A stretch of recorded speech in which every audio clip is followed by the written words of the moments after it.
एक पंडित जी थे। उन्होंने एक नदी के किनारे अपना आश्रम बनाया हुआ था। पंडित जी बहुत ही विद्वान थे। उनके आश्रम से दूर दूर लोग ज्ञान प्राप्त करने आते थे। नदी के दूसरे किनारे पर लक्ष्मी नाम की एक ग्वालिन अपने बूढ़े पिताजी के साथ रहती थी। लक्ष्मी सारा दिन अपनी गायों की देखभाल करती थी। सुबह जल्दी उठकर अपनी गायों को नहलाकर दूध दोती, फिर अपने पिताजी के लिए खाना बनाती। तत्पश्चात तैयार होकर दूध बेचने के लिए निकल जाती थी। पंडित जी के आश्रम में भी दूध लक्ष्मी के यहाँ से ही आता था। एक बार पंडित जी को किसी काम से शहर जाना था। उन्होंने लक्ष्मी से कहा कि उन्हें शहर जाना है, इसीलिए अगले दिन दूध उन्हें जल्दी चाहिए। लक्ष्मी अगले दिन जल्दी आने का वादा करके चली गई। अगले दिन लक्ष्मी ने सुबह जल्दी उठकर अपना सारा काम समाप्त किया और जल्दी से दूध उठाकर आश्रम की तरफ निकल पड़ी।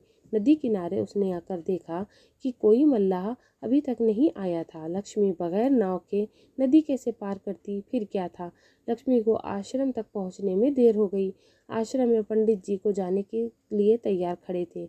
उन्हें सिर्फ लक्ष्मी का इंतजार था। लक्ष्मी को देखते ही उन्होंने लक्ष्मी को डांटा और देरी से आने का कारण पूछा। लक्ष्मी ने भी बड़ी मासूमियत से पंडित जी से कह दिया कि नदी पर कोई मल्लाह नहीं था, वो नदी कैसे पार कर सकती थी, इसीलिए देर हो गई। पंडित जी गुस्से में थे ही। उन्हें लगा कि लक्ष्मी बहाने बना रही है। उन्होंने भी गुस्से में लक्ष्मी से कहा, क्यों बहाने बनाती हो? लोग तो जीवन सागर को भगवान का नाम लेकर पार कर जाते हैं, तुम एक छोटी सी नदी पार नहीं कर सकती। पंडित जी की बातों पर लक्ष्मी का बहुत गहरा असर हुआ। दूसरे दिन जब वो लक्ष्मी दूध लेकर आश्रम की ओर जाने निकली तो नदी के किनारे मल्लाह नहीं था। लक्ष्मी ने मल्लाह का इंतजार नहीं किया। उसने भगवान को याद किया और पानी की सतह पर चलकर आसानी से नदी पार कर ली। इतनी जल्दी लक्ष्मी को आश्रम में देखकर पंडित जी हैरान रह गए। उन्हें पता था कि कोई मल्लाह इतनी जल्दी नहीं आता है।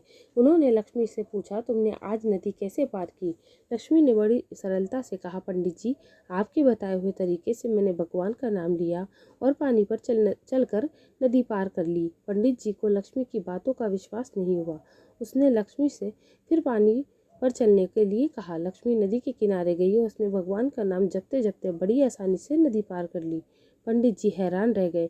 उन्होंने भी लक्ष्मी की तरह नदी पार करनी चाहिए, पर नदी में उतरते वक्त उनका ध्यान अपनी धोती को गीली होने से बचाने में लगा था।